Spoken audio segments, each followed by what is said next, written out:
Dahil sa bagyo, napuno na ng tubig ang ating pool area. Hamak na mas malinis yung ginawang cutting dito. Napinturahan na siya guys, and nakakabit na rin ang ating cove light. I'm not sure kung saan ilalagay itong mga halaman na tong maliliit. Dito sa ating hagdan. So I think nakikita ko na na-repaint na siya. Hi guys, good afternoon. So ayan, finally andito na ako sa bahay and para magbigay ng quick update sa inyo. So ayan, finally actually nagpapakita ang ating haring araw. Sana puwera buyag, diba? So sana magtuloy-tuloy lang ang pag-aaraw para at least sealant na yung mga kailangan ma-sealant, ma-sealed na yung mga kailangan malagyan dahil nga sobra kami talaga nag-aalala sa mga bubong and at the same time yung pinakakisame kasi nga since na final paint na and ang dami nagko-comment sa inyo na papalitan nyo. So actually nasabi na namin yan sa contractor namin na palitan kasi nga sobra na yung yung mismong babad niya sa tubig. Ang tagal-tagal na, I think this has been so ganito na siya for almost 2 weeks na nag-update tayo and until now hindi pa rin siya na lalagyan ng cover. Pero I don't know kung anong update ngayon. Check natin. Sana hopefully meron ng mga flashing, sealant, yung mga dapat isilan. So actually dumaan din ako sa laundry dahil kinuha ko yung mga pinalaban namin last time kasi parang 3 days na ata doon namamalagi and parang kailangan na mag-storage fee doon pag pang 4th day pa. So yan. Anyway guys, and time check, it's already 3:12 na ng hapon. So ngayon actually hindi na kami masyadong pumupunta ng sobrang aga dito kasi parang napapansin namin na walang masyadong nagaganap pagka umaga. So back to ulit tayo, back to medyo hapon, pero malay mo 'di ba random yung pag-visit natin dito kasi nga recently umuulan-ulan. So medyo mahirap din, may mga areas na medyo baha and at the same time ang hirap, hindi siya passable. So kaya we decided na itong mga nag-aaraw-araw ay pumunta na ng bandang hapon and para may maipakita rin sa inyo guys na significant update para doon sa ating pinapagawang dream house. So as of the moment, wala pa ring binibigay sa amin kung ilang percentage na nagagawa nila, pero may nababasa ako dyan guys na nasa 80-85%. Tas yung iba naman 90%. Bear with us guys kung nagtatanong-tanong kami dyan, kung ano yung mga ideas nyo regarding sa mga minsan pinapakita namin sa vlogs. Na-appreciate po namin yun lahat. Sobrang na-appreciate namin yun, lahat ng mga ideas nyo. But not all the time kasi is applicable dito. Like for example, isang major dyan guys yung hagdanan natin. Maraming nagko-comment na kahit itanong daw sa ibang mga professionals, mga architects, engineer, wala talaga nagka-cut ng planks. Pero yung original design kasi is talagang naka-embed yung mismong glass doon sa planks per planks natin. Basta ang sinabi ko na lang, we'll trust the process and dapat yung mismong pagkokonekan ng mismong glass ay malinis. Kasi sinabi ko yan, syempre yung vibration ng hagdanan pagkaakyat panaog ka, yung mismong mga tawag dito, yung cutting ba niya, yung edge niya. So baka most likely magka-crack. So hindi daw. So may gagawin silang process or procedure. So tignan natin. Oo nga naman compare dun sa sa first layout nila na nilagyan ng clip nung ginaganong ko ay parang gigiba. Parang gigiba. So, sabi ko ba, oo nga, parang hindi siya matibay. Pero pag per steps, lahat siya malalagyan. I mean, madadaanan ng mismong planks and mas matibay siya. Hopefully. Yan, hopefully. So, kaya yun, let's close the chapter dyan sa stairs na yan kasi sobrang dami nang na-stress talaga niyan sa hagdanan na yan. And tignan na lang natin kasi sinabi ko naman, sige kung dapat ma-meet yung expectation namin na hindi siya magka-crack in the long run, ganon. So, hindi naman daw and then malinis daw yung gagawin nila. So, yun. I-close na natin yung chapter na yan. Ang i-open nating chapter yung sa carport na hanggang ngayon hindi pa nare-resolve pa. So yan, anyway, tara na guys at magbigay ng quick update habang hindi pa umuulan. Let's go. So yun guys, yung ibang mga halaman natin dito ay nagsitumbahan na and I think may dumating na bago guys eh. Ito oh. So parang ito ay mga bagong dating. I'm not sure kung saan ilalagay itong mga halaman na tong maliliit.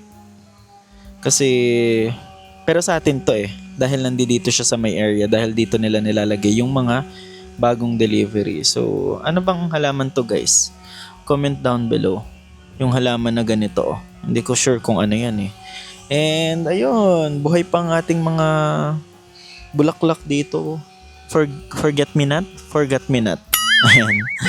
And yung ibang blocks dito ay nadagdagan na. So, nadagdagan dito yung mga steps natin na ilalagay all throughout the entire house. Ayan. So, ang gaganda oh. Sana matitibay ito guys. Ayan. So, mukhang solid naman siya. And hindi siya chalk. Diba usually guys, may mga chalk na ganito na type. Kaya pagka medyo nachipingan siya, dire-diretso yung magiging crack niya or sira niya. And dito ay sisimulan na rin ang kapitbahay. Kaya na-transfer na yung mga nila, scaffolding, mga kahoy kasi sisimulan na yung bahay dito sa may harap ng bahay. Ano daw? Harap ng bahay.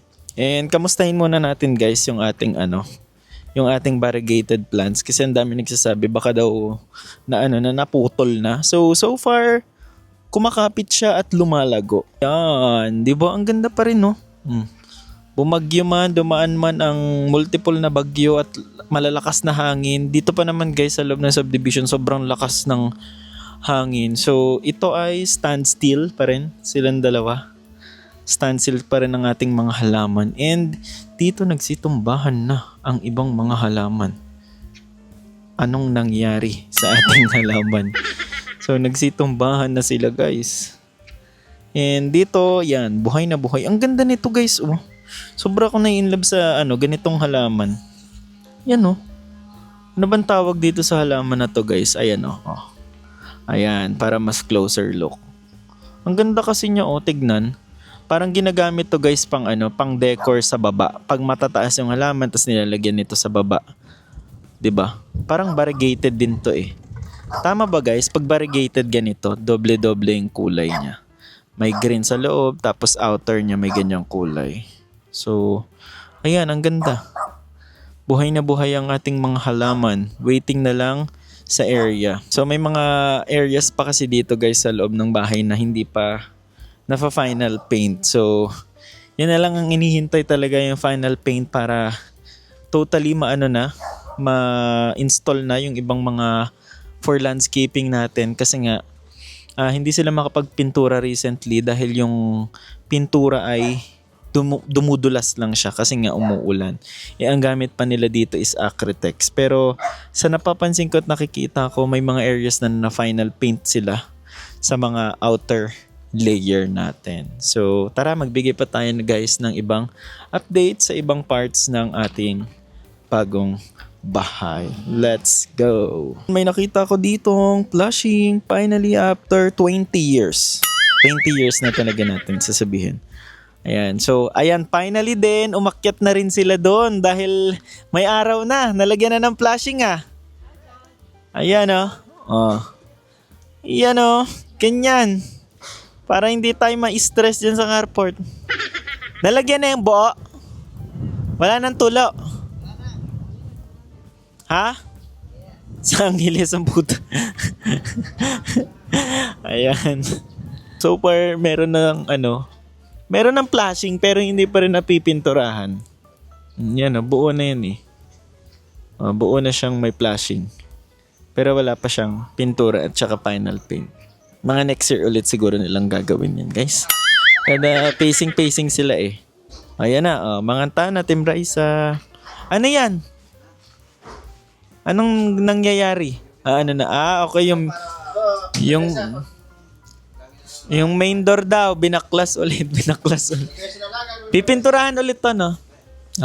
Re-repaint ulit. Lagyan mo kaya ng Grove yan, kuya? Pwede? Yung ganun niya?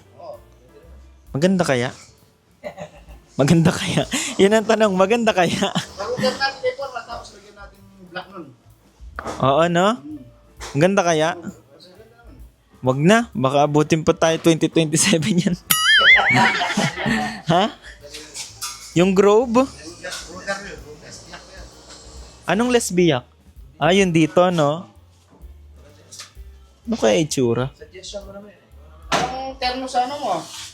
Ganyan, may group yun. Oo, no? Hindi kaya masisira? Ano lang ang i-grove nyo dyan? Guys, comment down below nga kung ano. Kung pwedeng lagyan to ng grove tong mga to. Kasi hindi visible naman siya pag malayo. Itong mga linya na to. Kasi pinagtataka ko baka mag-crack lang siya, no? Yan, no? Mga crack eh. Oo. Kung may grove to, gaganda. Kaso abutin tayo ng 10 years na naman nga pag ginrobe nyo na naman to. No? Ikaw, sir. Wag na. Okay na yan. Palag na yan. Ayan. Comment down below guys kung papalagyan natin to ng grove. Yung main door or hindi. Grove o wala? Sige, mag-comment ka kuya ha. Kasi ito yung mga linya niya guys. So, although halata naman siya, pero kasi ang iniisip ko baka yung ano, yung crack niya o yun nga yung pangalan mo. 'Di ba no? Hindi maiwasan yung crack kasi dugtungan eh. 'Di ba? Pero kung may grove, parang mas okay siya. So, ha? Burger lang na naman. Hindi pa nga nagagawa, ay burger agad, no kuya? Gawin mo muna bago i-burger. Puro hirit eh. No? Sige nga, gawin yan ngayon. May grove ngayon agad. Dito guys, isa-isa na nilang kinikinis yung ating mga planks. So, kung mapapansin nyo, meron talaga siyang cut. So, tignan na lang natin. Di ba? Di hamak na mas malinis yung ginawang cutting dito. Ayan, di ba?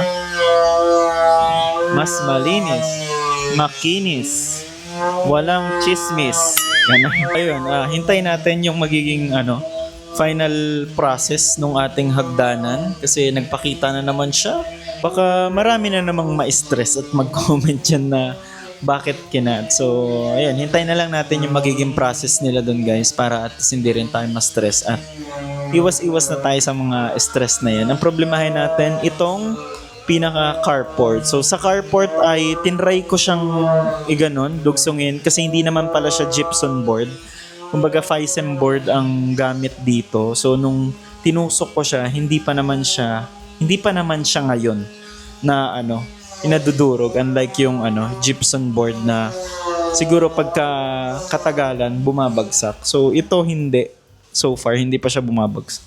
Ngayon. So titignan natin kasi ang sabi nila ay re-reapplyan daw ng babatakan ulit. So tignan natin, hintayin natin na mabatakan ulit siya para matest natin. Pero kasi yan nakaano na ng tubig. So ang iniisip ko diyan baka prone na siya sa molds. So yun ang iniisip ko diyan. And guys, comment down below pala guys sa dun sa may main door natin kung po pwedeng lagyan natin siya ng grove na design kasi parang mas okay siya dahil napapansin ko nga yung mga dugtungan ng mismong main door ay nagka-crack. So comment down below kung mas okay siyang may grove or wala. So ayun, comment niyo yan down below guys para makuha namin yung insights nyo kasi I think mas maganda siya kung may grove and may emphasize lalo yung mismong mismong cut niya na ganun and pwedeng pinturahan din ng black. Diba? Dito naman guys sa ating auxiliary kitchen, so far okay na. Napinturahan na siya guys, and nakakabit na rin ang ating cove light. Ayan. So ready to install na lang ang ating kitchen cabinet. Yan yung mga overhead pati dito guys. So waiting na lang dahil so far dito nakaabang na rin yung mga outlet para sa ating exhaust fan. Yan, yung ating mga switches. Dito yung ating isang ref na ilalagay. Ayun, dalawang ref yung binili namin para dito sa dream house. Kasi nga, yung isa is para sa mga karne And yung isa pang video lang nimo. Video lang. 'Di ba? So, ayun, dito mostly gagamitin or mangyayari yung mga hard cooking. Ayan, dito sa ating dirty kitchen. 'Di ba? Dito mangyayari ang mga luto-luto na marami. Pero pag sa vlog nimo, doon tayo sa may formal kitchen, 'di ba? Para ano lang naman saglitang luto lang ang mangyayari dun sa area na yon. And nag-i-start na rin sila dito guys, iayusin yung ating kitchen sink ba to? Ito yung ating kitchen sink from Kanzen Home. So, ayan, binuksan na nila kasi nga para ma-check yung mga keys na ilalagay pag in-install doon sa ating cabinet. And meron na ring mga susi. Ayan. And ito, tignan nga natin kung totoo, no? Ay, hindi pa siya masara. Sarado ka. Ayan. So far okay naman. Medyo may minimal lang na na agwat. Okay na yan. 'Di ba? Kailangan lang siguro ipa-repaint or linisin kasi may mga chismis na nakikita. So dito din guys, meron na rin. So yan, buti nga nakatakip yung ganito Yan no. Kasi yung iba, ginagamit nila. So sabi ko kasi wag nyo munang gamitin. Mas inunahan nyo pa kaming gumamit kaysa sa inyo. So kaya pinatakpan ko siya ng ganyang cover. Pero pag wala kami dito siguro iihian nyo. Charis lang. And meron na ring mga handle. So yan diba? Ayun, sakto. Perfect. And itong ating office room. So, itong area na to guys ay magiging office room natin siya. Sa mga nagtatanong guys kung may office ba kayo, yes po. So, meron kaming mga office dito. And mostly yung mga pumupunta dito guys nagtatanong bakit ang liliit ng mga rooms, ganyan. So, mostly kasi nasa taas yung rooms namin guys. And dito sa baba ay pantry, ano pa ba? Room for the, anong tawag dito? Office room, ganyan, and stock room. So, yun. And in fairness, may door stopper na rin. Ayan. May door stopper na, oo. Perfect. Diba? Ang ganda. Dapat dun nila tinago yung door stopper no? Hindi dito Pero okay na yan, naka-install na. Kesa naman baklasin na naman yan. Hindi magkakaroon ng butas sa ating tiles. And dito pala guys sa ating formal kitchen, may nabasa rin akong comment kasi ang dami nagtatanong saan daw lalabas yung pinaka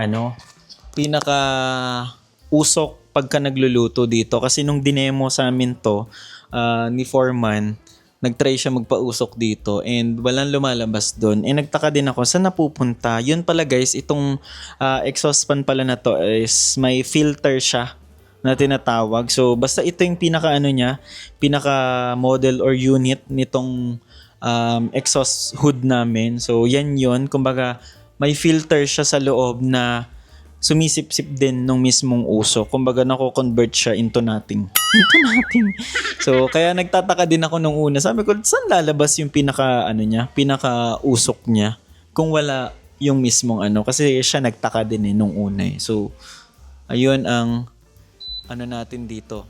Yun ang pinaka magic dito sa ating exhaust hood. So sa nagtatanong din po, ang brand nito ay Maximus. So Maximus na chandelier hood. So may ilaw siya and may tatlong yung sa suction niya. So tatlo. And patay. 'Di ba? So pag pinalitan mo lang siya ng filter dito lang. And washable naman tong filter na to guys Yan 'Di ba?